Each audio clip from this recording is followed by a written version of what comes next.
ఇటీవలి ఎగ్జామ్లలో బాగా అడుగుతున్నటువంటి ప్రశ్నలలో మరొక ముఖ్యమైన విభాగము నీటిపారుదల ప్రాజెక్టులు. నీటిపారుదల ప్రాజెక్టు ఈ విషయానికి వచ్చేసరికి ఫస్ట్ మనకు కృష్ణా నది, గోదావరి నదిపై విభజిత ఆంధ్రప్రదేశ్కు ఎంత వాటా ఉందో ముందుగా తేలాలి. మరి ఉమ్మడి ఆంధ్రప్రదేశ్ ఉన్నప్పుడు కృష్ణా నదిపై ఉమ్మడి ఆంధ్రప్రదేశ్కు 811 టీఎంసీల వాటాను కేటాయించింది ఆర్ఎస్ బచావత్ ట్రిబ్యునల్. ఈ ట్రిబ్యునల్ని 1969లో నియమిస్తే 1976లో తన చివరి నివేదికను సమర్పించింది ఈ ట్రిబ్యునల్. ఆర్ఎస్ బచావత్ ట్రిబ్యునల్ కృష్ణానదిపై హక్కున్నటువంటి 3 రాష్ట్రాల మధ్య కృష్ణానది జలాలను పంపిణీ చేసింది. కృష్ణానదిపై హక్కు గల రాష్ట్రాలు అనగా మహారాష్ట్ర, కర్ణాటక, ఉమ్మడి ఆంధ్రప్రదేశ్. ఈ 3 రాష్ట్రాలను దృష్టిలో ఉంచుకొని ఆర్ఎస్ బచావత్ ట్రైబ్యునల్ 1976లో కృష్ణానది జలాలను 3 రాష్ట్రాల మధ్య పంపిణీ చేసింది. ఆయా రాష్ట్రాల యొక్క కృష్ణానది పరివాహక ప్రాంతాన్ని ఆధారంగా చేసుకొని ఈ కేటాయింపులు చేయడం జరిగింది. ఈ క్రమంలో మన ఉమ్మడి ఆంధ్రప్రదేశ్కు 811 టీఎంసీల నీటిని కేటాయించారు. అయితే రాష్ట్ర విభజన సమయంలో 811 టీఎంసీల కృష్ణానది జలాలను, ఇందులో 299 టీఎంసీలను తెలంగాణ కోసం, 512 టీఎంసీలను విభజిత ఆంధ్రప్రదేశ్ కోసం కేటాయించారు. ఈ 512 టీఎంసీల నీటిని ఉపయోగించుకునే విధంగా ఆంధ్రప్రదేశ్లో కేటాయింపులు జరగాలి, ప్రాజెక్టులు కట్టుకోవాలి. అయితే ఇక్కడ ఉన్నటువంటి సమస్య ఏంటంటే ఆర్ఎస్ బచావత్ ఇచ్చినటువంటి ట్రిబ్యునల్ తీర్పు 1976 నుంచి 2001 వరకు మాత్రమే అమల్లో ఉండాలి. 2000 సంవత్సరం మే 31 వరకు అమల్లో ఉండాలి. అయితే తర్వాత కృష్ణానదికి కొత్తగా వచ్చి చేరుతున్నటువంటి నీరు ఎంత ఉంది, అందులో మరి రాష్ట్రాలకు క్రితం కేటాయించిన కేటాయింపులే ఉండాలా, మరి కొత్త కేటాయింపులు చేయాలన్న అంశం పైన మరొక కొత్త ట్రిబ్యునల్ని ఏర్పాటు చేసుకొని మరి కొత్త నిర్ణయాలు తీసుకొని రాష్ట్రాల మధ్య కృష్ణానది జలాలను పంపిణీ చేయాల్సి ఉంటుంది. 2000 సంవత్సరం మే 31 వరకు బచావత్ ట్రిబ్యునల్ తీర్పు అమల్లో ఉండాలి. తర్వాత కొత్త ట్రిబ్యునల్ని ఏర్పాటు చేసుకొని కొత్త కేటాయింపులు చేసుకోవాలి. కానీ తర్వాత 2002, 2003 ఈ క్రమంలో కూడా ఏ ట్రిబ్యునల్ ఏర్పాటు చేయలేదు. మళ్ళీ తిరిగి 2004లో కృష్ణానది జలాల పంపిణీకై బ్రిజేష్ కుమార్ ట్రిబ్యునల్ని ఏర్పాటు చేశారు. ఈ ట్రిబ్యునల్ 2010 డిసెంబర్లో తన నివేదికను సమర్పించింది. సో బ్రిజేష్ కుమార్ ట్రిబ్యునల్ అమలులోకి వచ్చేంత వరకు ఆర్ఎస్ బచావత్ ట్రిబ్యునల్ తీర్పే ఇంకా అమలులోనే ఉన్నది. అయితే బ్రిజేష్ కుమార్ ట్రిబ్యునల్ ఎగువ రాష్ట్రాల మధ్య సమస్యాత్మకంగా మారింది. ఆంధ్రప్రదేశ్ రాష్ట్రానికి బ్రిజేష్ కుమార్ ట్రిబ్యునల్ కృష్ణానది జలాలలో 1005 టీఎంసీలను కేటాయించింది 2010 డిసెంబర్లో. ఎగువ రాష్ట్రాలకు ఈ అంశంపైన వ్యతిరేకత రావడంతో వీళ్ళు కొంత విభేదించారు. ఇంకొకటి బ్రిజేష్ కుమార్ ట్రిబ్యునల్ కృష్ణానది జలాలను 2582 టీఎంసీలు సంవత్సరంలో కృష్ణానదికి అందుబాటులో ఉంటాయని భావించి ఈ 2582 టీఎంసీలో ఉమ్మడి ఆంధ్రప్రదేశ్కు 1005 టీఎంసీని కేటాయించింది. అయితే గతంలో ఆర్ఎస్ బచావత్ ట్రిబ్యునల్ కృష్ణానది జలాలలో 2578 టీఎంసీలను మాత్రమే, అంటే 4 టీఎంసీలను తక్కువ తీసుకొని రాష్ట్రాల మధ్య పంపిణీ చేసింది.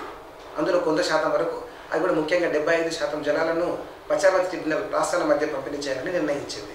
కానీ ఈ బ్రిజేష్ కుమార్ ట్రిబ్యునల్ 2582 టీఎంసీలను తీసుకొని అందులో 65% జలాలను రాష్ట్రాల మధ్య పంపిణీ చేయాలని చెప్పేసి నిర్ణయించింది. మరి ఇందులో ఒక 4 టీఎంసీలు ఎక్కువగా తీసుకోవడానికి ఇది ఏ రకమైనటువంటి ప్రమాణాలను ఎంచుకున్నది అనే దాని మీద సుప్రీంకోర్టులో ఒక పిటిషన్ దాఖలైతే సుప్రీంకోర్టు ఏం చేసింది, ఈ ట్రిబ్యునల్ తీసుకునేటువంటి అదనపు 4 టీఎంసీల మీద ప్రశ్నిస్తే ఆటోమేటిక్ వెంటనే ఈ బ్రిజేష్ కుమార్ ట్రిబ్యునల్ ఈ 2582 టీఎంసీలను కాస్త ఒక 4 టీఎంసీలు తీసేసి 2578 టీఎంసీలను మాత్రమే పరిగణలోకి తీసుకొని 3 రాష్ట్రాల మధ్య నీళ్ళ పంపిణీ చేయాలని చెప్పేసి నిర్ణయించింది. దీంతో ఆ తగ్గిన 4 టీఎంసీలను మన ఏపీకే తగ్గించేసి 1005 టీఎంసీలుగా ఉన్నటువంటి ఉమ్మడి ఆంధ్రప్రదేశ్ కృష్ణానది జలాల కేటాయింపును ఒక 4 టీఎంసీలు తీసేసి 1001 టీఎంసీగా మళ్ళీ తిరిగి నిర్ణయించడం జరిగింది.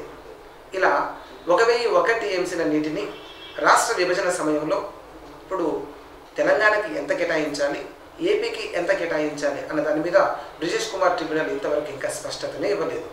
ఇరు రాష్ట్రాల నుంచి వస్తున్నటువంటి అభిప్రాయాలను సేకరించి ఇరు రాష్ట్రాల వాదనలు విన్న తర్వాత మనకు ఫ్యూచర్లో రానున్న కొద్ది రోజుల్లోనే బ్రిజేష్ కుమార్ ట్రిబ్యునల్ ఈ 1001 కృష్ణానది టీఎంసీల నీటిని మనము తెలంగాణ ఉమ్మడి ఆంధ్రప్రదేశ్ మధ్య ఎలా విభజించుకోవాలనే దాని మీద బ్రిజేష్ కుమార్ ట్రిబ్యునల్ తీర్పిస్తుంది. దానికి తగ్గట్టుగా ఇరు రాష్ట్రాలు మనము ప్రాజెక్టులు కట్టుకోవాల్సినటువంటి అవకాశం ఉంటుంది. ఇలా ఆల్రెడీ తెలంగాణలో కేసీఆర్ గారు గతంలో కృష్ణానది నుంచి 299 టీఎంసీల కృష్ణా వాటర్ వస్తాయని భావించి ఇప్పుడు అదనంగా బ్రిజేష్ కుమార్ ట్రిబ్యునల్ ద్వారా ఎంత లేదన్నా ఒక 89 టీఎంసీలు అదనంగా అందుబాటులోకి వస్తాయని భావించి కృష్ణానదిని బేస్ చేసుకుని కొన్ని ప్రాజెక్టులను డిజైన్ చేయడము జరుగుతుంది. అలాగనే ఏపీ ప్రభుత్వం కూడా ఈ అదనపు కృష్ణా జలాలను ఉపయోగించుకునే విధంగా ప్రాజెక్టుల యొక్క సామర్థ్యాన్ని పెంచుకోవడము, ఎక్కువ నీటిని ఉపయోగించుకునే విధంగా ప్రాజెక్టులను డిజైన్ చేస్తుంది. మరి ఈ ప్రాజెక్టుల విషయంలో మనకి ఎగ్జామ్స్లో ఎలాంటి క్వశ్చన్స్ అడుగుతున్నారంటే రీసెంట్గా జరిగినటువంటి ఎగ్జామ్లో అడిగిన ప్రశ్న సుంకేసుల ప్రాజెక్ట్ ఏ నది మీద ఉంది అని మన ఎగ్జామ్లో అడగడం జరిగింది. నిజానికి సుంకేసుల ప్రాజెక్టు ఇది ఎక్కడ ఉంది సార్ అంటే కర్నూలు జిల్లా కొడుమూరు నియోజకవర్గము సుంకేసుల అనేటువంటి ఒక గ్రామం దగ్గర ఇది ఉంది. కానీ ఏ నది మీద ఉందని అడిగారు. ఇది తుంగభద్ర నది మీద ఉంది. నిజానికి ఈ తుంగభద్ర నది గురించి ఉత్తరాంధ్రలో ఉన్నటువంటి ఈ విశాఖపట్నం, విజయనగరం, శ్రీకాకుళం జిల్లాల వారికి ఏమాత్రం అవగాహన ఉండదు. అలాంటి వాళ్ళకి కొంచెం ఇబ్బంది అవుతుంది. కాబట్టి వాళ్ళు ఏ ప్రాజెక్టు ఏ నది మీద ఉందని తెలుసుకోవడం చాలా కీలకమైనటువంటి అంశం. అలాగనే మనకు గౌతు లచ్చన్న తోటపల్లి బ్యారేజ్ ఏ నది మీద ఉందని అడిగితే దీనికి కరెక్ట్ ఆన్సర్ నాగావళి నది. ఈ నాగావళి నది విజయనగరంలో దీన్ని తోటపల్లి బ్యారేజ్ని నిర్మించడం జరిగింది. మరి నిజానికి ఈ రాయలసీమ జిల్లాల వారికి కడప, కర్నూలు, చిత్తూరు, అనంతపురం వారికి ఈ విజయనగరంలో ఉన్నటువంటి చిన్న చిన్న డ్యామ్ల గురించి ఏమాత్రం అవగాహన ఉండవు. సో ఇలా ఒకటి రబ్బర్ డ్యామ్ ఏ నది మీద ఉంది? జంజావతి నది మీద ఉంది. ఇది నాగావళికి ఉపనది అయినటువంటి నది జంజావతి. ఆ జంజావతి నది మీద రబ్బర్ డ్యామ్ను ఒకటి, జంజావతి రబ్బర్ డ్యామ్ ఒకటి కట్టారు. సో ఏ ప్రాజెక్టు ఏ నది మీద ఉందని తెలుసుకోవడం అత్యంత ముఖ్యమైనటువంటి అంశం. ఇక అత్యధికంగా ఎక్కువగా వార్తల్లో ఉన్నటువంటి ప్రాజెక్టు పోలవరం ప్రాజెక్టు. ఈ పోలవరం ప్రాజెక్టు ఏర్పాటు కోసమని 1980 ఏప్రిల్ 2లోనే ఎగువ రాష్ట్రాలతో ఉమ్మడి ఆంధ్రప్రదేశ్ రాష్ట్రం ఒప్పందం చేస్తుంది. అప్పటి ఎగువ రాష్ట్రాలు అయినటువంటి మధ్యప్రదేశ్, ఒడిస్సా, మహారాష్ట్రలు కూడా ఈ ప్రాజెక్టు ఏర్పాటుకు ఒప్పుకున్నాయి. అయితే 2001లో మధ్యప్రదేశ్ నుంచి వేరుగా చేయబడినటువంటి ఛత్తీస్గఢ్ రాష్ట్రం తర్వాతి కాలంలో ఈ పోలవరం ప్రాజెక్టు ఏర్పాటు కోసం ప్రధానంగా అడ్డంకులు చెప్తూ వచ్చింది.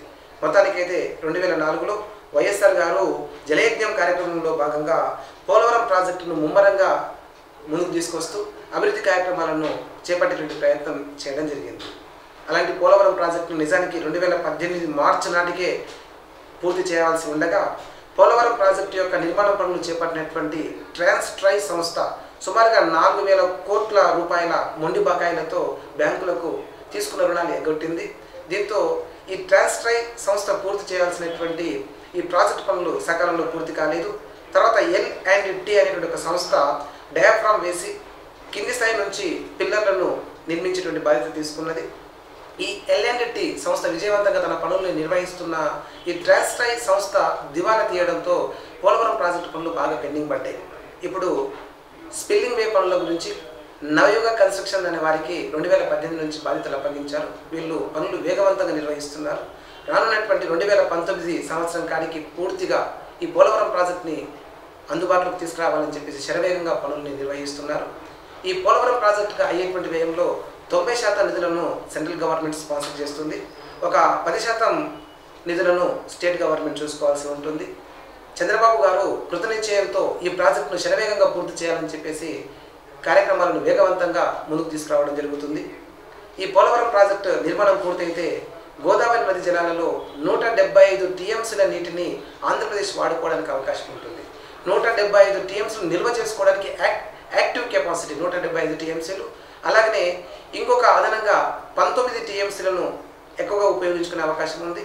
ఇలా 175 టీఎంసీల లైవ్ స్టోరేజ్, అలాగనే 19 టీఎంసీల అదనపు ఉపయోగం కలుపుకుంటే మొత్తం 194 టీఎంసీల నీటిని పోలవరం ప్రాజెక్టు ద్వారా ఆంధ్రప్రదేశ్ రాష్ట్రం ఉపయోగించుకుంటుంది. దీనివల్ల ఆంధ్రప్రదేశ్లో 7.21 లక్షల ఎకరాలకు సాగునీరు అందుబాటులోకి రానుంది. దీన్ని బేస్ చేసుకొని ఈరోజు పోలవరం ప్రాజెక్టు యొక్క కెనాల్స్ని బేస్ చేసుకొని పురుషోత్తపట్నం ఎత్తిపోట్ల పథకాన్ని చంద్రబాబు గారు విజయవంతంగా పూర్తి చేయడం జరిగింది. ఈ పురుషోత్తపట్నం ఎత్తిపోతల పథకం ద్వారా నీటిని తీసుకెళ్లి ఏలేశ్వరం రిజర్వాయర్లో నింపి అక్కడి నుంచి మనకు విశాఖపట్నంలో ఉన్నటువంటి ఇనుము ఉక్కు కర్మాగారానికి నీళ్ళను అందుబాటులోకి తీసుకురావడం జరుగుతుంది. ఇలా పోలవరం ప్రాజెక్టు ద్వారా 7.21 లక్షల ఎకరాలు సాగులోకి రావడమే కాకుండా చాలా గ్రామాలకు త్రాగునీరు కూడా అందుబాటులోకి వస్తుంది. ఇలా పోలవరం ప్రాజెక్టు ఏర్పాటు కోసం ముఖ్యంగా ప్రధానమైనటువంటి సమస్య చాలా గ్రామాలు ముంపునకు గురి కావడం. ఈ ముంపునకు గురైనటువంటి గ్రామాలకు రీహాబిలిటేషన్ అండ్ రీసెటిల్మెంట్ అందించడము ప్రభుత్వానికి తలకు మించినటువంటి భారంగా మారింది. ముఖ్యంగా 2013 భూసేకరణ చట్టం ఇందులో పునరావాసం పునరుద్ధరణను కూడా చట్టబద్ధంగా నిర్వచించడంతో ప్రభుత్వానికి ఈ ప్రాజెక్టు వ్యయం అమాంతం పెరిగిపోయింది. పునరావాసం పునరుద్ధరణ ప్యాకేజ్ కింద గతంలో ఇచ్చేటువంటి అమౌంట్ కన్నా ఇప్పుడు ప్రభుత్వం ఇచ్చేటువంటి అమౌంట్ భారీగా పెరగడంతో పోలవరం నిర్మాణ వ్యయం కూడా భారీగా పెరిగిపోయింది. సరే, మొత్తానికి 2019 వరకు పోలవరం ప్రాజెక్టు మనకు అందుబాటులోకి రానుంది. అలాగనే చంద్రబాబు గారు తీసుకొచ్చిన మరొక విజయవంతమైనటువంటి కార్యక్రమం పట్టిసీమ ప్రాజెక్టు. నిజానికి వైఎస్ఆర్ గారు ఉన్నప్పుడు గోదావరి నది జలాలను కృష్ణానదిలో పోసుకొని కృష్ణానదిలో నాగార్జున సాగర్ ప్రాజెక్టు ద్వారా తద్వారా దాని దిగువన నిర్మించబోయేటువంటి పులిచింతల ప్రాజెక్టు పూర్తయింది. కానీ వైఎస్ఆర్ గారు ఉన్నప్పుడు పులిచింతల ప్రాజెక్టుని అలాగనే ప్రకాశం బ్యారేజ్ దిగువన ఉన్నటువంటి 13 లక్షల ఎకరాలకు నీళ్ళు అందుబాటులోకి తీసుకురావాలని చెప్పేసి గోదావరి నది జలాలను కృష్ణా నదిలో అనుసంధానం చేయడానికి Dummugudem Nagarjuna Sagar tail pond scheme అనే ఒక స్కీమ్ని సారు తెర మీదకి తీసుకొచ్చారు. కానీ గోదావరి నది జలాలను నాగార్జున సాగర్లోకి తీసుకురావాలి అంటే ఆ కాలువల నిర్మాణం పనులన్నీ కూడా పూర్తిగా తెలంగాణ నుంచి జరగాలి. దీంతో ఖమ్మం జిల్లాలోని రైతులు, నల్గొండ జిల్లాలోని రైతులు వాళ్ళ భూముల్ని, వ్యవసాయ భూముల్ని కోల్పోవాల్సి వస్తుందని ముఖ్యంగా తెలంగాణ వాదులు దీన్ని వ్యతిరేకించడంతో వైఎస్ రాజశేఖర రెడ్డి గారు ఈ పనుల్ని ముందుకు తీసుకురాలేకపోయారు. రోషయ్య ప్రభుత్వం కానీ అలాగనే నల్లారి కిరణ్ కుమార్ రెడ్డి గారి ప్రభుత్వం కానీ ఈ పనుల్ని ముందుకు తీసుకురాలేకపోయారు, ముఖ్యంగా తెలంగాణ నుంచి వస్తున్నటువంటి వ్యతిరేకత ద్వారా. దీంతో గోదావరి నది జలాలను తీసుకొచ్చి కృష్ణానదిలో కలుపుకోవాలనేటువంటి ఒక ఆలోచన అది విజయవంతం కాలేదు ఉమ్మడి ఏపీలో. కానీ రాష్ట్రం విడిపోయిన తర్వాత, విభజిత ఆంధ్రప్రదేశ్ రాష్ట్రం ఏర్పడిన తర్వాత అవే గోదావరి నది జలాలను తీసుకొచ్చి కృష్ణానదిలో కలుపుకోవడం కోసం ఇప్పుడున్నటువంటి చంద్రబాబు గవర్నమెంట్ పట్టిసీమ ప్రాజెక్టుని తెర మీద తీసుకొచ్చి కరెక్ట్గా సంవత్సర కాలంలో దీన్ని పూర్తి చేయడము జరిగింది. దీన్ని 2015 మార్చిలో ప్రారంభించి 2016 నాటికి పూర్తి చేయడం జరిగింది. 1300 కోట్లు, 2000 మంది లేబర్స్తో సంవత్సరంలో 365 రోజుల్లోనే ఈ పులిచింతల ప్రాజెక్టును ఏర్పాటు చేసి గోదావరి నది జలాలను ఒక 80 టీఎంసీల నీటిని తీసుకొచ్చి ప్రకాశం బ్యారేజీలో పోసి ప్రకాశం బ్యారేజీ దిగువన ఉన్నటువంటి 13 లక్షల ఎకరాల ఆయకట్టు స్థిరీకరణ చేయడం జరిగింది. ఇలా దీంతో ప్రకాశం బ్యారేజ్ కింద ఉన్నటువంటి ఈ 13 లక్షల ఎకరాలకు కావలసిన నీళ్ళు అందుబాటులోకి రావడమే కాకుండా మూడవ పంటకు కూడా నీళ్ళు అందుబాటులోకి వచ్చే పరిస్థితి ఈరోజు ఏర్పడింది. ఇలా ప్రకాశం బ్యారేజ్కి నిజానికి కృష్ణానది జలాలు అంత స్థాయిలో అందుబాటులోకి రావట్లేదు. ప్రకాశం బ్యారేజ్ దాకా నీళ్లు రావాలంటే ఎగువ రాష్ట్రాలు కృష్ణానదిపై కట్టినటువంటి ప్రాజెక్టులు అన్ని నింపుకొని ఆ తర్వాత క్రమంగా తెలంగాణ ఉపయోగించుకున్న తర్వాత కృష్ణానది జలాలను తర్వాత ఏపీకి విడుదల చేస్తారు. అది కూడా నాగార్జున సాగర్ ప్రాజెక్టులో నీటిని స్థిరీకరణ చేసి నీటిని నిల్వ చేసుకుని క్రమంగా ప్రకాశం బ్యారేజ్కి విడుదల చేయడం ద్వారా 13 లక్షల ఎకరాలకు నీళ్లు ఇవ్వాల్సినటువంటి ఈ ప్రాజెక్టుకు పూర్తి స్థాయిలో నీళ్లు రాకపోవడంతో కృష్ణా డెల్టాలో సరిగా పంటలు పండట్లేదు. దీంతో గోదావరి నది జలాలను ప్రకాశం బ్యారేజ్కి తీసుకురావడం ద్వారా పూర్తి స్థాయిలో ఈ కృష్ణా డెల్టాలో వ్యవసాయానికి కావాల్సిన నీరు అందుబాటులోకి వచ్చింది. ఇలాంటి ఈ ప్రోగ్రామ్స్ని మన గవర్నమెంట్లో తీసుకొచ్చినటువంటి అభివృద్ధి ప్రాజెక్టుల మీద మన అవగాహన పెంచుకుంటే మంచి స్కోర్ చేయొచ్చు. అలాగనే ఇక మరొక ముఖ్యమైనటువంటి అంశం ఏంటంటే కృష్ణానది జలాలను హంద్రీనీవా కాలువ ద్వారా రాయలసీమ జిల్లాలకు అందించినటువంటి ఒక బృహత్కరమైనటువంటి కార్యక్రమం హంద్రీనీవా సుజల స్రవంతి పథకం. అయితే హంద్రీనీవా ద్వారా శ్రీశైలం ప్రాజెక్టు యొక్క వెనక జలాలను తీసుకుని రాయలసీమ జిల్లాలకు తరలించాలి. కానీ హంద్రీనీవా ద్వారా జలాలను తరలించాలంటే శ్రీశైలం ప్రాజెక్టులో 834 అడుగుల ఎత్తులో నీళ్లు ఉంటేనే అప్పుడు హంద్రీనీవా కాలువకు నీళ్లు ఇవ్వడానికి సాధ్యమవుతుంది. కానీ సంవత్సరంలో ఎక్కువ కాలం పాటు 834 అడుగుల ఎత్తులో శ్రీశైలం ప్రాజెక్టులో నీళ్లు ఉండడానికి అవకాశం లేకుండా పోయింది. దీంతో ముచ్చుమర్రి అనేటువంటి ఒక లిఫ్ట్ ఇరిగేషన్ స్కీమ్ని కొత్తగా డిజైన్ చేశారు. దీని యొక్క ఉద్దేశం ఏంటంటే శ్రీశైలం ప్రాజెక్టులో 834 అడుగుల ఎత్తులో నీరు లేకపోయినా కనీసం నీటి మట్టం 798 అడుగుల ఎత్తులో నీళ్లు ఉన్నా కూడా శ్రీశైలం బ్యాక్ వాటర్ని తీసుకునేటువంటి విధంగా ఈ ముచ్చుమర్రి లిఫ్ట్ ఇరిగేషన్ స్కీమ్లో ఒకటి డిజైన్ చేసి అక్కడ నుంచి నీటిని తోడుకొని ఈ హంద్రీనీవా కాలువకు కలపడం ద్వారా శ్రీశైలం బ్యాక్ వాటర్ని పూర్తి స్థాయిలో రాయలసీమ జిల్లాలకు తరలించే విధంగా చంద్రబాబు గవర్నమెంట్ 2007లో మనకు వైఎస్ఆర్ గారు ముచ్చుమర్రి లిఫ్ట్ ఇరిగేషన్ స్కీమ్ను స్టార్ట్ చేసిన 2017 నాటికి మన చంద్రబాబు గారు ఈ ముచ్చుమర్రి లిఫ్ట్ ఇరిగేషన్ స్కీమ్ని పూర్తి చేయడం జరిగింది. తద్వారా హంద్రీనీవా కాలువకు కావాల్సినటువంటి నీరు పూర్తి స్థాయిలో అందుబాటులోకి వచ్చింది. ఇలా మన ప్రభుత్వాలు నీటిపారుదల అభివృద్ధి కోసం చేపట్టినటువంటి ప్రాజెక్టులు ఇట్లాంటివి మనం నేర్చుకొని పోవాల్సి ఉంటుంది. ఈ క్రమంలో పూర్తి చేయబడ్డ మరొక ముఖ్యమైనటువంటి ప్రాజెక్టు పులిచింతల ప్రాజెక్టు. ఇది నాగార్జున సాగర్కు మరియు ప్రకాశం బ్యారేజ్కి మధ్యలో నిర్మించినటువంటి ప్రాజెక్టు. దీనిని 2013 డిసెంబర్ 7న నల్లారి కిరణ్ కుమార్ రెడ్డి గారు ఓపెన్ చేయడం జరిగింది. ఇది మనకు గుంటూరు జిల్లా బెల్లంకొండ మండలం అలాగనే పులిచింతల అనే గ్రామం దగ్గర ఉంది. దీని యొక్క నీటి నిల్వ సామర్థ్యం 46 టీఎంసీలు. దీని యొక్క ఉద్దేశం ఏంటంటే నాగార్జున సాగర్ తర్వాత కొన్ని కృష్ణానది ఉపనదులు వచ్చేసి కృష్ణానదిలో కలుస్తున్నాయి. అందులో మూసి, మున్నేరు అలాగనే పాడేరు ఇలాంటి ఉపనదులు ప్రతి సంవత్సరం వర్షాకాలంలో నీటిని తీసుకొచ్చి కృష్ణానదిలో కలుపుతున్నాయి. ఈ నీటిని ప్రకాశం బ్యారేజ్ ఆపాలి, కానీ ప్రకాశం బ్యారేజ్ ఎక్కువ నీటిని ఆపేంత శక్తి కలిగి లేదు. సో ప్రకాశం బ్యారేజ్కి కావాల్సిన నీటిని కూడా నాగార్జున సాగర్లో నిల్వ చేసి క్రమంగా ఉపయోగించుకుంటారు. అట్లాంటిది నాగార్జున సాగర్ దాటిన తర్వాత కృష్ణానది ఉపనదులు కొన్ని వచ్చి కృష్ణానదిలో కలవడంతో ఆ నీరంతా ప్రకాశం బ్యారేజ్ నుంచి వివిధ కాలువల ద్వారా అవి సముద్రంలో కలవడం జరుగుతుంది. సో ఈ ఉపనదులు తీసుకొచ్చినటువంటి నీటిని ఖచ్చితంగా ఉపయోగించుకొని ప్రకాశం బ్యారేజ్ దిగువన ఉన్నటువంటి కృష్ణా డెల్టాకు 3వ పంటకు కూడా నీళ్ళు ఇవ్వడం కోసం ఈరోజు మనకు పులిచింతల ప్రాజెక్టుని నిర్మాణం పూర్తి చేయడం జరిగింది. ఈ పులిచింతల ప్రాజెక్టు 46 టీఎంసీల స్టోరేజ్ కెపాసిటీతో దాన్ని ఏర్పాటు చేసి మనకు కృష్ణా డెల్టాకు కావాల్సిన 3వ పంటకు కూడా నీరు అందుబాటులోకి తీసుకొస్తున్నారు.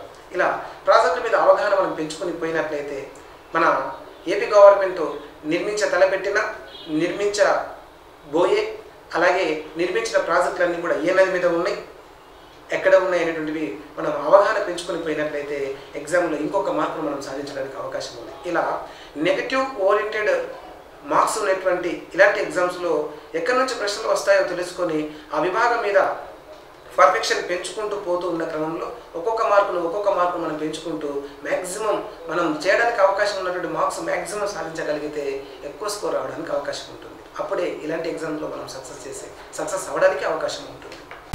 ఇలాంటి ఆసక్తికరమైన వీడియోల కోసం రైట్ చాయిస్ ఇండియా ఛానల్ను ఇప్పుడే సబ్స్క్రైబ్ చేయండి.